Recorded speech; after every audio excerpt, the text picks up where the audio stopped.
So while we're, I'm actually going to make sure that the watch party is going on my page. And so for those of you watching this, first thing I want to ask you to do, Melyna's doing it right now on her phone. If you're watching a live, there's a little button you can click that says start watch party. That means that you can go live on your page with our live and spread this message. And we can help more families, be more connected, especially at a time right now where we need it more than ever. And so I'm going to make sure that I've got this, the watch party going right now. And also, I think I've got mine. I think mine's going. Yep. Are you going? Yes. Okay. Multitasking at its finest over here. Hey, that's what we got to do. So for those of you who are just joining us for the very first time, with Family Brand and the Connection series, why we're doing this is because we believe right now the world could use, stronger families more than ever. And we believe that families need more help more now than ever to be connected. And we believe that every family can define what it is they stand for. And every family can declare what it is they want to be known for by creating their family's brand. No differently than an organization would or an entrepreneur, but oftentimes it's easier to be more intentional about our brand and our culture as entrepreneurs and businesses that are in our own homes and our own families. And so this family brand is really an opportunity for you to plant your family's flag and to really create that intentional culture in your home of love and joy and connection that will not only benefit your family now, but will also benefit your family for generations to come. And so, that's we invite you to go to Family Brand on Facebook and like our page, and then go to Facebook and search Family Brand Community. You can join our free Facebook group. And if you do, we have a gift for you, a free course. And so I'm here today with Melyna Harrison, and I refer to her as the well-oiled entrepreneur. And there's a play on well-oiled for a number of different reasons. One, because of the success that she's had as a business, as an entrepreneur in the health and wellness space around essential oils that my family uses and that Melyna's obviously uses. And then she's just also this well-oiled entrepreneur around how to balance all of the things, right? She's a mom, she's an entrepreneur, she's a business owner, she's a leader, she's a wife, and how do you balance all the things, but yet not at the expense of anything? Like, how do you, be an impactful entrepreneur, but yet not at the expense of your most meaningful relationships and still being intentional with your home? And so, Melyna, welcome to the Connection series. Well, I feel really humbled to be here, Chris. And I know this is something that I've been waiting for a long time, ever since I did the campfire effect with you and really saw how that drew upon going back to our roots and kind of, the process that you took us through to understand why we're so passionate about the work we do and where we're at today. And so much of it is tied to our roots, to our families that we grew up in, and then combining families to become a new family, right? With, as you grow up and your spouse grows up in different homes. And so as as we work with lots of entrepreneurs, but really anybody in life, they have been shaped and formed so much by their upbringing. And that can be for good or bad. Most people try to, hopefully take as much good as possible and then carry, Totally. kind of change the stripes when it comes to some of the negative stuff. But since I can remember, have dreamed of being a mother. It was kind of my life mission. It's what I've always wanted to do. As a baby, I would be carrying around my dolls, nursing them. I studied child psychology. I used to want to be a child psychologist. Apparently that much schooling is not for me. But then I was a nanny. I mean, right at 18, I moved in with a family. Their mother was terminally ill with cancer. And I was, they're responsible for a 6-year-old and 9-year-old, making breakfast, dropping them off at school. I'd go to school, we'd do dinner. And I thought, I am going to rock motherhood. I have this in the bag. Their dad was always like, wow, you have them cleaning up after themselves. They're so respectful. And we would work on something each week that they would, an attribute that they wanted to work on. And then they'd get points and I'd take them for ice cream or whatever. And then I was a live out nanny for a few years and potty trained and did all of that. And I just thought, okay, I'm going to be a pro. Then I had my own kids and oh my gosh, I was so proud of, I never raised my voice with the kids I knew. I mean, they would say I hate you. You're not my mother. And I would just smile and say, I love you enough for both of us.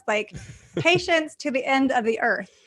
I have my own kids and I want to wring my hair out. I do all the things that I didn't want to do. Sometimes things just slip in or habits slip in. And so I have to constantly be intentional and remind myself of what I want to create. And so I'm so grateful for this family brand that you're launching in this connection series, because it's so impactful and something that I think most of us need to spend a lot more time focusing on, instead of all the things out there that can distract us, and really at the core of our home, what's happening there. So I'm so glad to be here. Thank you. No, I'm grateful to have you here. Like I said, Melyna is a really successful entrepreneur. Has made like a real difference in her industry and now other industries as a business coach, and one of the most successful wellness advocates in all of doTERRA, which is an amazing, multi-billion-dollar company. And she's, had success there. She's having success in other industries while still being a really present, mom and wife to her family. And Melyna, why do you think sometimes as entrepreneurs, why is it easier for us to be more intentional about like our business and like the brand of our company and our culture there than in our own homes? Well, I mean, the short answer is just there's a lot more recognition there. There's nobody that's ever been like, oh, more. wow, yeah, I have clean clothes in my drawer. This is amazing. Thank you. I've never gotten, that type of recognition at home. Nobody's like, oh, there's food again today for the third time, where you can go into your business. Yeah. It's, you're changing diapers all day. And in my journey, as I was raised by a single mom, and I saw her going to school and working full time, trying to support us. And in many ways, she didn't have the ability to be present because she had to juggle so many things on her own as a single mother. So I remember thinking, I don't want that. I want the financial freedom to not do that. Then, fast forward after I got married, my husband owned his own really successful multi-million-dollar company, but and that's where all of his recognition was coming from. And I remember kind of feeling like, we're getting your leftovers. You come home and you're exhausted. You've given everything to work. And I looked him in the eyes one time, it may sound ungrateful, but I was like, I don't care how much money you make. I'm lonely. We need to really shift some things. And then, shortly after, he lost his company. And then I started being the entrepreneur, and I created a really successful business. And that echoed in my head, where I don't ever want my kids to look at me or my husband to look at me and say, I don't care how much money we make, but we're lonely and we don't feel seen. And so I've tried to really be intentional as best as I can. I'm by no means perfect. Sure. And having a framework like you have with StoryBrand, I haven't gone through it yet, but I know with Campfire Effect, having that framework can kind of help us be more intentional about that. But in our homes, people don't talk back to me in my business like they talk back to me at home. They don't really, if you're the boss, you're the boss, or, you get recognized or promoted or bonuses, and, you're valued for your opinion. And sometimes at home, it can be in many ways a thankless job where it's hard to see that needle of progress the same way, but it's also the most rewarding job. And I think the center of why we do all the other things that we do. Totally. I've talked about this on a couple different connection series interviews. The talk by Clayton Christensen, Harvard professor, he talked about how you'll measure your life. And he said this: entrepreneurs, we're hardwired for achievement. So for example, you and I can do something like this, and, by the time this is over, we'll have some likes, some comments, some shares, some hearts, right? Like, you guys are amazing, like instantly. And then I might go into my home and like, there's a principle I've been trying to teach my kids for 4 years that they still like don't seem to understand at all or don't care. Like, and so it's just, it's like, it really, and I think that's important to recognize. It is easier to be more intentional in your business and your career and your profession than your own home. And I don't say that to make anyone feel bad or feel guilty. It just is. And so it takes this extra level of intentionality, I think, in our homes. But it's also, and there's a lot more training around that too. I mean, there's so many trainings and programs and branding experts and all of the things. And I think sometimes, there's a real lack of focus in the family. So I'm so grateful that you're talking about it and sharing this message. Well, thank you. And so what Melyna talked about is Melyna is a client, her and John are clients of mine in the Campfire Effect. And most of you know this, but the way Family Brand came to be is we just took our family through the Campfire Effect. We saw this framework that was making such a difference for entrepreneurs and helping them be more intentional of what they stood for and what they wanted to be known for. And we were like, why are we not doing this for our family? And so that is the premise of Family Brand, is that for every family to create their brand.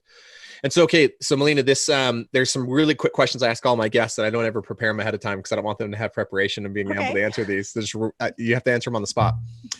So some families have actually thought about this a lot and actually put language to it. Some have thought about it, but haven't defined it. When you think about the Harrison brand, like what it means to be Harrison, right? What would you say that you guys stand for more than anything as a family? If you just, what the first thing that comes to mind for you? Okay. Yeah. So we have talked about this a little bit, and, we made the acronym where we decided which, we sat down with our kids, and H we decided was going to be for happy, because you have to be intentional about being happy. That's a choice. Awesome. A, we talked about being ambitious and going after our dreams, working hard. R was for resourcefulness, and then another R for responsibility, taking responsibility for all of our actions. And then we have I, integrity is really important, honesty in all that we do. And then service, tied with silly. I was really kind of pushing for silly because I think it's important not to take life too seriously. And then we have optimistic and nice. We should be nice in all the things that we do. But the one That's that awesome. I think kind of over encompasses that I would really like our family to be known for is resourcefulness. I think that too often people kind of wait for somebody else to solve a problem.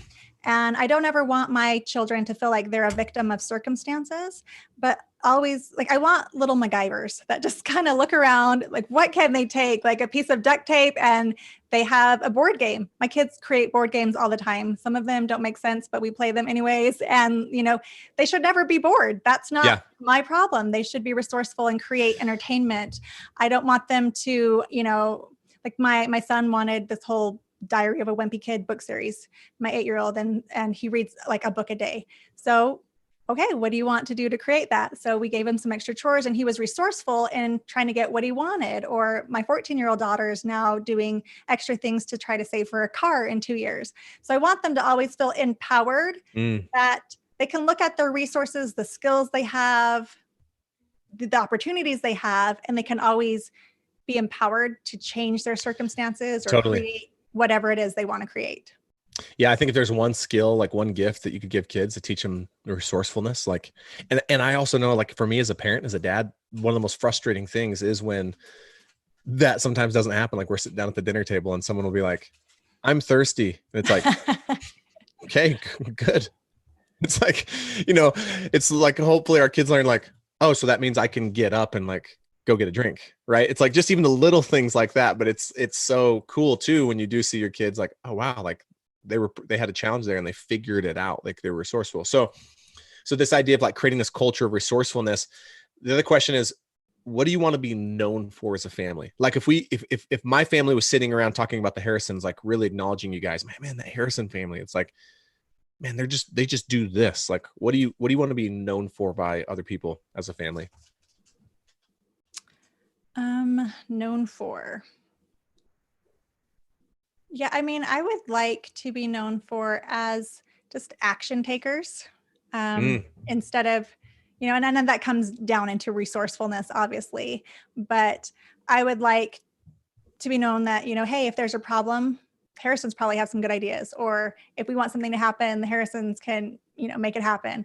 Like the last summer everyone got laser tag. So we created this whole laser tag course in the backyard with boxes and things like that, but also just taking action on whatever it is, what we want to create. And there's a fine line really with what you want to create. And this is where I think people struggle is we want something, and anytime we want something, there's going to be a price for it. Right. And sometimes people just continue to talk about what they want, but they don't ever really look at, what is that price? What am I willing to do? What am I willing to pay? For example, John and I dreamed of having a beach house and just having memories for our kids together. I mean, me growing up with a single mom and him a lot of times as a single dad, we would spend time in connecting with our siblings. Most of the best times were when my siblings and I were visiting my dad in another state. So we had no other friends or no distractions. And, he didn't believe in living in a house. So we actually camped for, a month or so. And that's when we bonded. And so many people do this in forms of family vacations. And so that can be a time where you can remove your kids out of there and really have them bond. So we wanted to create that. And I remember about 8 years ago, I had an opportunity to speak at a conference in LA. And I thought, well, let's take our whole family there. I'll speak. You guys can go to the beach and experience that. And part of me was like, this is so lame. I'm in this conference room, speaking to people, and my family's on the beach having fun without me. I'm missing out. But that was kind of a price I was paying, but being resourceful in the sense that they got to still experience the beach while I was going, and we went to Disneyland. But 4 years later, we were able to purchase a condo on the beach, and then another one, 2 years after that. So we've got 2 condos right on the beach that our kids get to go to a few times a year, and they have that experience. But it's because we didn't just talk about what we wanted to create. We talked about how we could create it, and we looked at the price to pay for that. So one of the things that we haven't rolled this out yet to the public, but the family brand course is soon coming of how to create your family's brands, just like the Campfire Effect for families. And when we divided it up into 3 things. So we believe a family's brand consists of the culture, the language, and the experiences of that family. And within the language, we have a family create their big idea of impact, which in the business world, they call that your mission. We have a family create a vision and then their values. But we really encourage families to start their mission with "we believe." Instead of saying "our mission is," there's just something powerful about saying "we believe," right? And then the vision, we encourage families to start that with "we are committed to." Not just our vision is, but we are committed to. And then, your values, we actually really encourage families to say like Harrisons are, Harrisons do, Harrisons, like there's something powerful about associating your name with each of the values, right? Harrisons are happy, Harrisons are silly, Harrison. So, but when just for what it's worth to you, Melyna, when I heard like you talking about that, it's like, I could see you guys saying something like we believe in taking action. Yeah. We have a 3-year-old joining us for our Facebook Live, Indy, but like that's just like what we believe more than anything is like, we believe in taking action. And then the vision could be something like, we are committed to making it happen, or we are committed to paying the price. It's like, that's just like, so like when a family says, "Hey, what are the Harrisons known for?" It's like, man, that's a family that's known for like, they make it happen, or like they're willing to pay the price. And then it's just that language that starts to create like, this is who we are, right? This is what we're known for. This is what we stand for. This is the principles we live by. And that's kind of how we talk about your big idea of impact. This, like, we believe, that's what you stand for. Your vision is what you're going to be known for. And then your values are really like the principles we live by. And so I love that idea of, though, like, what are you willing to commit to? Like Daniel Diaz says here in a comment, like, yeah, what are you willing? I love that. What are you willing to commit to attain your dreams? But then you could actually shape that around your vision of like, we're committed to paying the price, or we're committed to making it happen. That's just what we do as Harrisons. We don't complain about it. We don't blame other people. Like, we are committed to making it happen. Okay. So talk about that in the context of like, when you say well-oiled entrepreneur, right? I know that's a play on words from like the essential oils, but it's also like way bigger than that. And you're starting a podcast and you do business coaching around that. Like what would you share with a family, Melyna, that wants to have it all? Meaning like, I want to be the best mom, the best wife, the best husband, the best father, the best sibling. And I want to like also do my thing. Like, I want to go after my dreams. Like, what do you mean by this idea of well-oiled entrepreneur and this idea of balance? Yeah. So to me, it's all about freedom, really, in all aspects of life. And so, as we went through the Campfire Effect, as you know, I believe that you can build the business of your dreams while living the life you love. You don't have to put it on hold. You don't have to choose either or, but it comes down to the freedom and the freedom to have choices, because you've created choices and options for yourself, versus the freedom of having to choose between. Like, my mom had to choose between, do I go to school and support my family or stay on welfare and, stay home? I don't have to, I'm not forced into a lot of these choices, because I have the freedom with multiple options of choices that have been created. And I talk to my kids a lot about freedom as well. And that comes down to, freedom to be who you are. But mostly we talk about 5 aspects with our entrepreneurs. We really want to look at, health. So your freedom to do what you want and live an active life and do all of these things, your health is really at the core root of that. So with our kids, it's the same thing. Sometimes they might feel limited because we don't have a lot of junk food, they don't drink soda or any of that stuff, but that's all in the sense of freedom and nutrition. We want to look at their emotional freedom, right? Instead of feeling held down and constrained by depression or anxiety or these things that are running rampage, I'll show my kids studies on, some of these really addictive person shooting games, and instead of them feeling like, oh man, my mom doesn't let me do that, or social media and things like that, I'll research that. And I just show them some articles on how restrictive that is, and how your brain and your heart is really your most important asset. So we don't want to let anything in there that can take over and hold that hostage. So we really want to look at freedom emotionally, and things like that. So I want my children to look at the restrictions that we have within our home as actual freedoms that they're having. And I do that with the same with entrepreneurs, right? We want to look at whether you're sleeping or not. That's really going to affect the freedom that you have to think well. And Totally. we want to look at mental clarity, focus, emotional balance. We want to look at immune system, and we implement essential oils, obviously, and everything that we do, because that's very empowering, and all of these aspects of health that help people show up at the best version of themselves. You can manage any household or any business so much better when you have the emotional balance, when you have the sleep that you needed, when you've got the energy that you need. And so, I mean, that's kind of all in a nutshell. What I believe in is just creating more freedom through the steps that it takes to give yourself options. Yeah. And I love how like freedom came up as this idea of balance, right? It's like, well, what are we really talking about when we talk about like, how do you find balance between your work and your family? It's like freedom. And I love this idea of never having to be put in a position where you have to choose. So again, that could actually be your family's we believe, right? We believe in taking action, but it could be like, look, simply put, like we believe in freedom.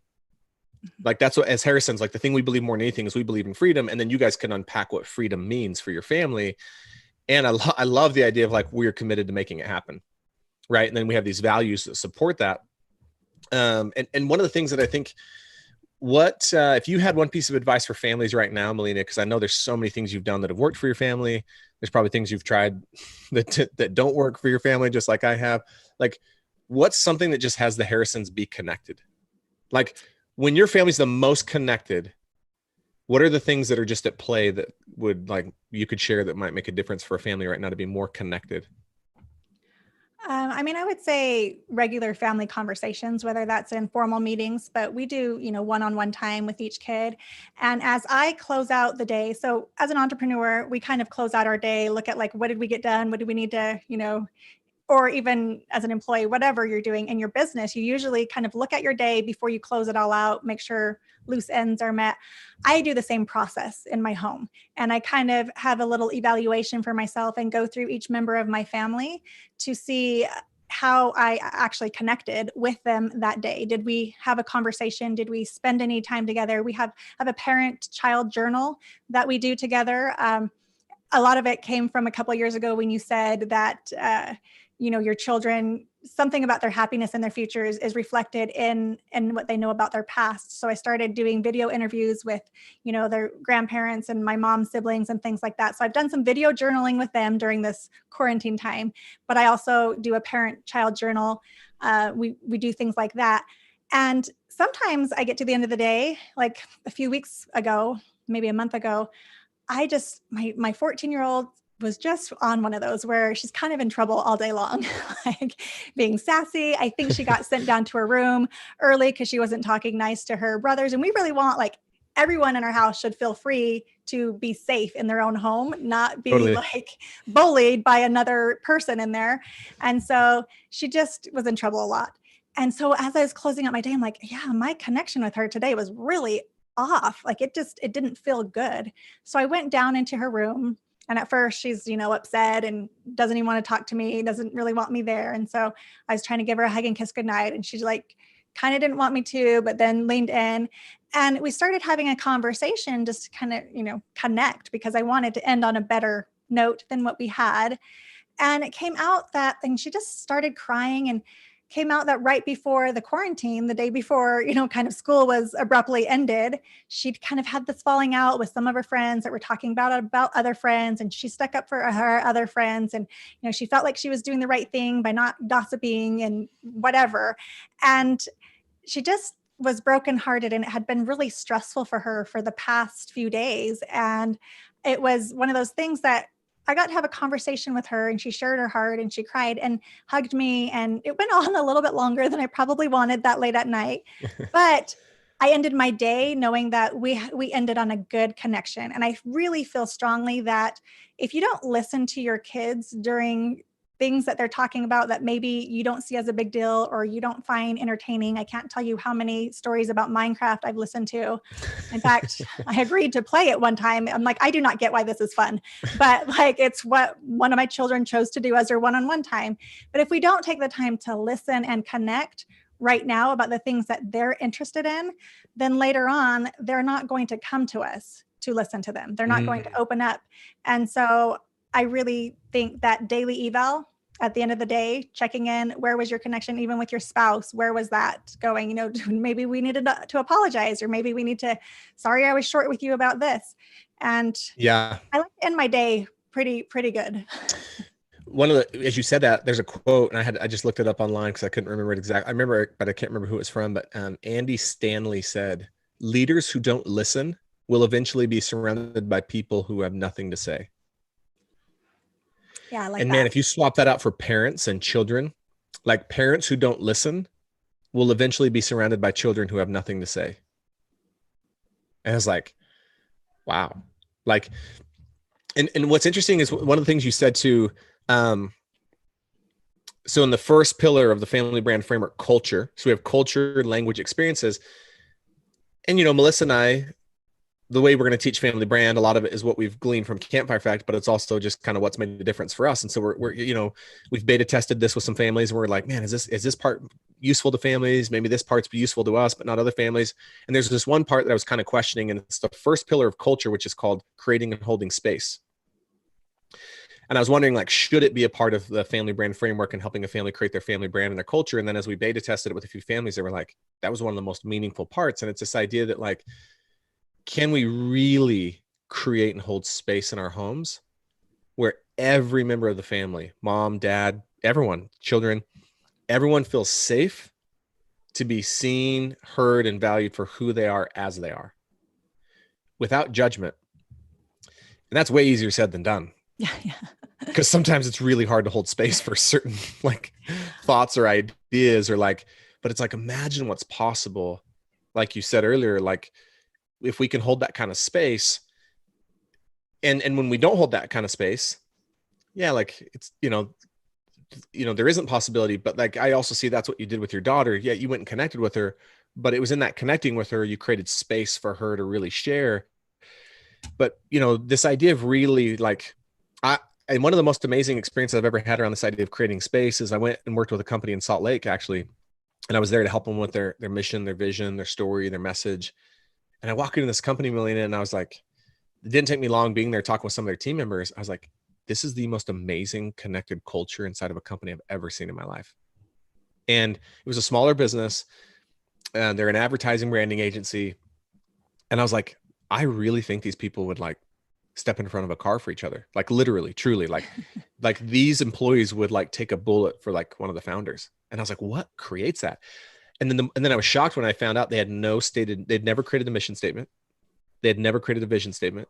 They had never created a purpose statement. They had no written values as a company, but yet they were like embodying all these things. And they knew that they wanted to create mission, vision, values. Like, it would even help it be better. That's why they brought me in. But I was like, well, what has created this? And the more I asked their people, the more it came out. It's like, all of us just feel free to just be ourselves. Like, none of us have to be anything differently than who we are to be like loved and accepted and encouraged here. And the other crazy thing is that it was such a, like, I could see that being easy if everyone was from a similar background and was pretty similar.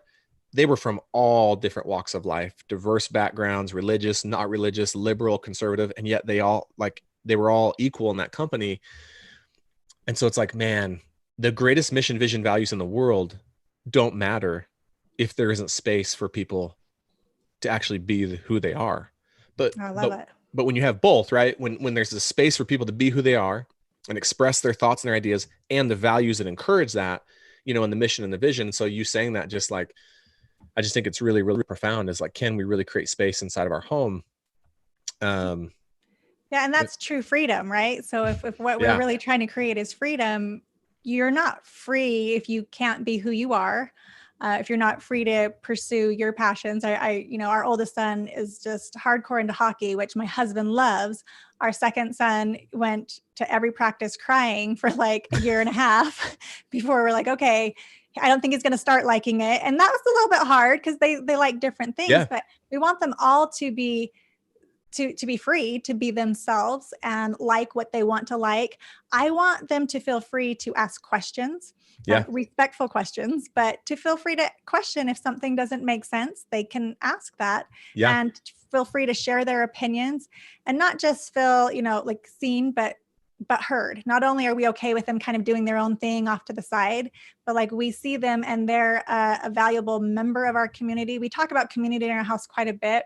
We watched that documentary called Happy a couple years ago. I totally recommend it. We watched it with our kids. They didn't find it very interesting, but maybe it might be a little boring for the younger kids, but that's what we all really want, is to be happy, right? Yeah. And it kind of goes through the different categories. It goes on the search to define what really creates happiness. And what they found in this particular documentary was it was a sense of community, a sense of belonging. And we want everyone in our business and in our family to feel like I have a role and, I'm seen for who I am and I fit here. This is my safe place.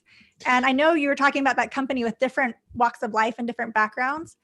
Our kids have like the same two parents. They've had kind of the same life, pretty much. Yeah. They're still so different. Yeah, and to ever compare them, or like I've got one that is a lot more like intellectual than the others. So I wouldn't want to compare him to, the other one that's a lot more athletic and make him feel like he's less than or not enough. So I think it's really important that they do realize we see them and appreciate them for who they are, and we don't expect them to be like somebody else in the family. Totally. And that's where there's this idea of like, okay, how do we create space? So there's this idea that space is created and then space is held.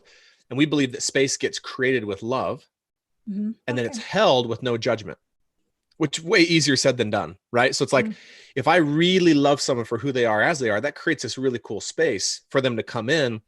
But then it's like, whatever they do inside that space or whatever they say inside that space, can I approach it with no judgment? That's hard. Yeah. Yeah. To keep holding the space. And the way that supports that, though, is that's where you start realizing that your family big idea of impact or your we believe statement and your mission or your vision and your values can support that. So like one of our values is Smiths can talk about anything without judgment. And I was actually a little bit nervous to state that publicly and put it on our wall and our culture wall in our home. Cause I'm like, Melissa, you do realize if we put that up, like we've signed up for that now. Like we've really, with language, we're creating the space for our kids to talk to us about anything without judgment. And so, and in this spirit of you can be who you want to be, Melyna, how important do you think it is that part of this idea of being who you want to be is that, yeah, I can be seen for who I am. I can be heard and for who I am. I can be accepted for who I am. But also this, you can be who you want to be, is like, you can go after anything you want. How important do you think it is for children to see their parents doing that same thing? Right? Like if I'm at home telling my kids like, hey, you can be anything you want. So that's our big idea of impact as a family, is we believe you can be who you want to be. That's what we're trying to say more than anything. But I can say that to my kids, but then not like actually be doing that in my own life, right? Like I can be at a job that I hate, knowing that there's something I feel way more called to do. But I'm like, telling my kids like, oh yeah, you guys can be who you want to be, but I'm going to like kind of play it small and play it safe. And like, not, how important is that for you to like model that? And like you have, like you're going after your dreams, you're going after, how is your demonstration or your example as a mom or as a parent, how does that create space for your kids to see that possibility? Yeah. I mean, I think anybody can read if there's an inauthentic. You really can't truly say something if you're not living it. And I feel like I was blessed to have that poured into me. My mom was a single mom, but she left her country. She was the first in her family to get a college degree. She got full ride scholarship to a college people told her she couldn't even get into. So Right. she did a lot of those things. And I remember a couple of years ago, I was at a conference with some associates, and one girl who has been really successful and, had this past with abuse and whatever, she was listening to part of my story and was like, wow, how did you accomplish what you accomplished? And I was kind of like taken back by it, that she thought my life was hard. And what really came into me was I don't really think I did anything much. I always believed that I could do anything I wanted and be anything I wanted, because that's what I was told by my mom specifically, but both parents. Sure. And then my mom did things that other people told her she couldn't do. Yeah. And I think your children will react. They'll replay what they see way more than what they hear. Totally. And, everything that you're talking about, they're going to do anyways. Like, they're going to be who they are anyways, but we don't want them to do it in secret, or we don't want them, like, Yeah. I think it's so brilliant that you and Melissa have really created that space for them to talk about whatever they want to talk about, because it's better that they're talking to you about it than to Google or to their friends at Totally. school. So I just think that's a brilliant space that you guys have created. Well, thank you. And I think, like, when I think about your mom's story, it's like you watching your mom, come here from another country, not speaking the language, be the first in your family going to college, all while being a single mom, working nights and weekends. Like, that impacted you way more than any like life lessons your mom ever taught you by sitting you down and talking to you. And I heard this quote one time. It's like, teach, and if you have to, use words. Yeah. But teach in your like demonstration, which is also like, it's amazing and terrifying as a parent, because we're always teaching in who we're being. But it's like, just by you watching that in your mom, whether she ever even said it to you, it was this demonstration of like, man, I can be who I want to be. Like, I can go after anything. But what's cool is and for our children, it doesn't have to look a thing like what I did. It's the thing you want to be, and the thing you want to be, and the thing you want to be. I really believe, and this is something I've been thinking more and more about lately, one of the greatest gifts we can give our children as parents is to go for it. Like, whatever that is, like, and it could be like, go for it in your hobby, go for it in your nonprofit, go for it in your community, go for it in your church, go for it in that business you wanted. Like, but children witnessing their parents go for it in something that's important to them, and like watching their parents have to face the uncertainty and the doubt and battle through that, and the struggles and the challenges, and like, and yeah, will that create some imbalance in your home? Sure. Will it create some guilt, like some parent guilt of like, oh, should I be with my kids? Sure. Like, it won't be perfect. It'll be messy.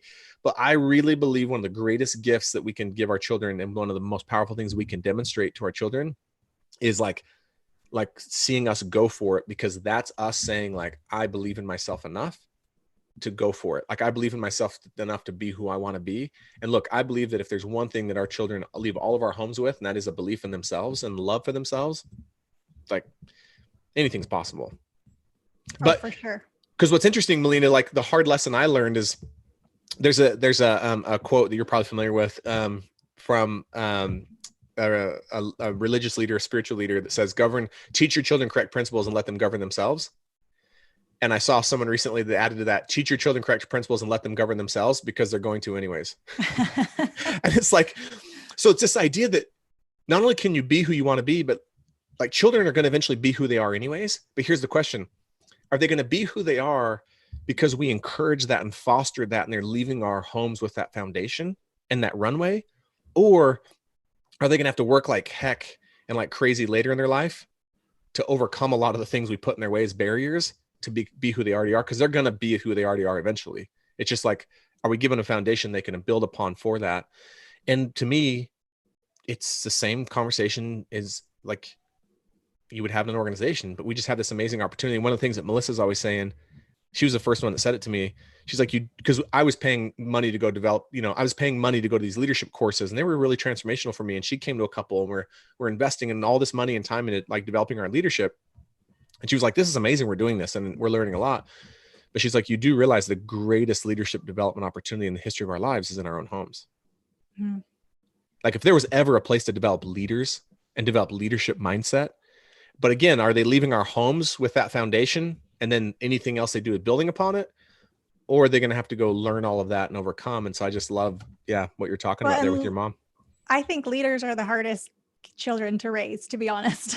Oh my I have gosh. one specifically strong-willed child, and I remember looking at my husband saying, okay, we don't want to break her.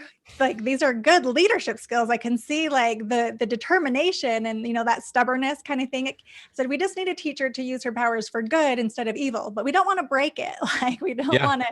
And as I work with entrepreneurs all over the world, so much of them have these limiting beliefs that were created and this friction internally from some occurrence that happened when they were young. Like, it might've been a bus driver that put them down, or a parent that didn't approve of them because they didn't get good enough grades or whatever. So they felt rejected in their own skin.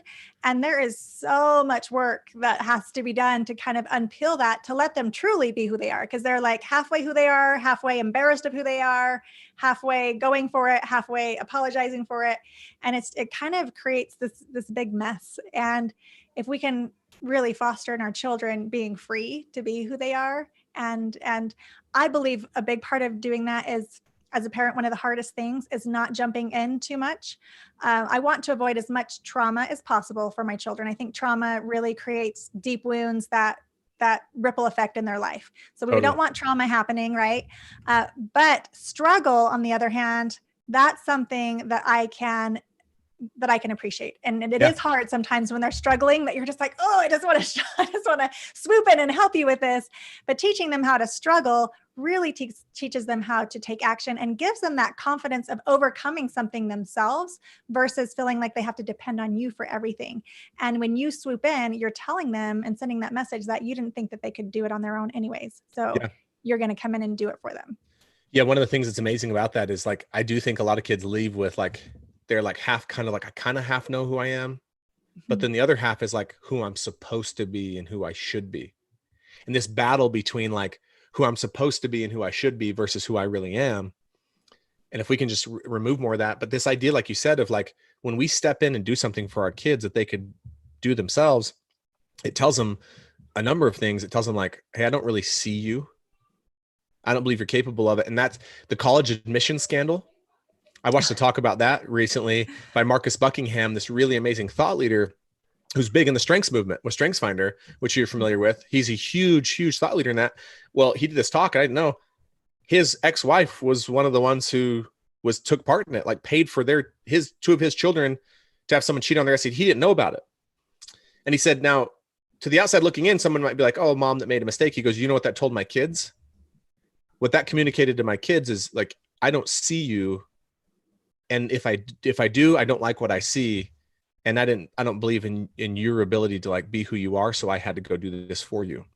And so again, it just lives in that conversation of space. Like, can we create space for our kids to be who they are? And I want to come back to that leadership conversation. Our 11-year-old son, he has a lot of natural leadership abilities. And you're right. Like, they can be one of the most challenging because they're outspoken and they have a voice.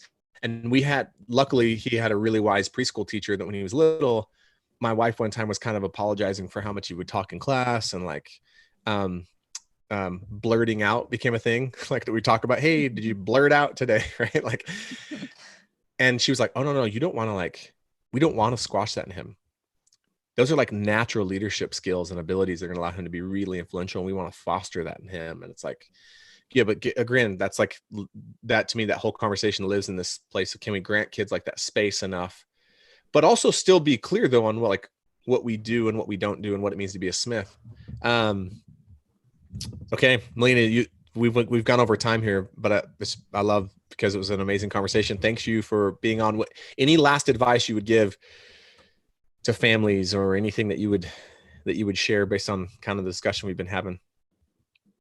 Yeah, I mean, just be intentional, map out experiences each day that you can have with your kids. It might be rollerblading, it might be playing a game.